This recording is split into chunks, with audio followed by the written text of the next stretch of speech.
शक्ति का उत्सव और साधना का महापर्व शारदीय नवरात्रि 3 अक्टूबर 2024 से शुरू हो गया है। नवरात्रि के पहले दिन घट स्थापना से माता की उपासना शुरू हो जाती है और 9 दिन तक माँ दुर्गा के 9 स्वरूपों की पूजा की जाती है। इस साल देवी दुर्गा का आगमन पालकी पर हुआ है। नवरात्रि का 8वां दिन यानी कि दुर्गा अष्टमी बहुत महत्वपूर्ण माना जाता है।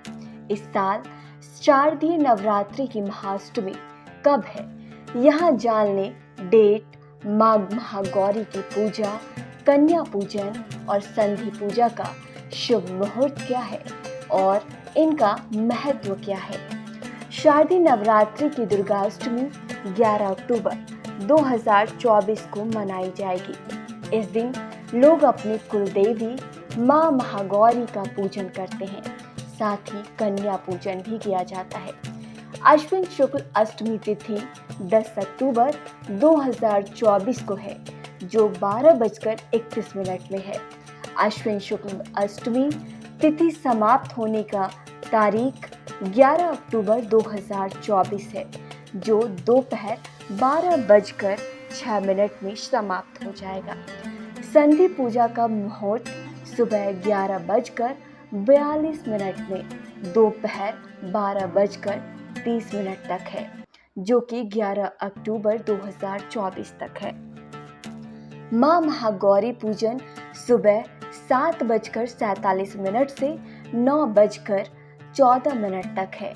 कन्या पूजन सुबह के 9:14 से सुबह के 10:41 तक है।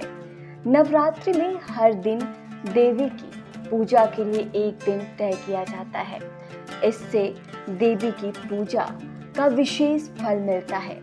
शारदीय नवरात्रि का 8वां दिन यानी कि दुर्गा अष्टमी माँ महागौरी को समर्पित है। अत्यंत गौर रूपा होने के कारण माता के इस स्वरूप का नाम महागौरी पड़ा है। कन्याओं को माता का स्वरूप माना गया है। नवरात्रि में अष्टमी पर कन्या पूजन के बिना 9 दिन देवी की उपासना का फल प्राप्त नहीं होता है।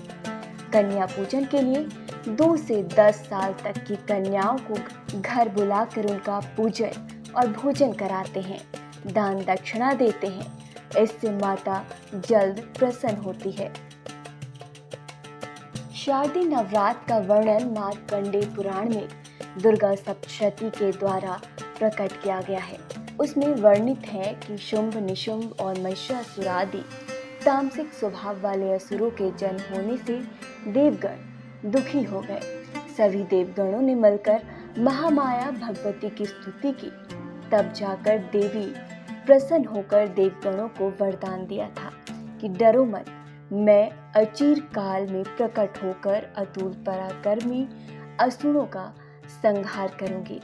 मेरी प्रसन्नता के लिए तुम लोगों को अश्विन शुक्ल प्रतिपदा से 9 दिनों तक मेरी आराधना करनी चाहिए।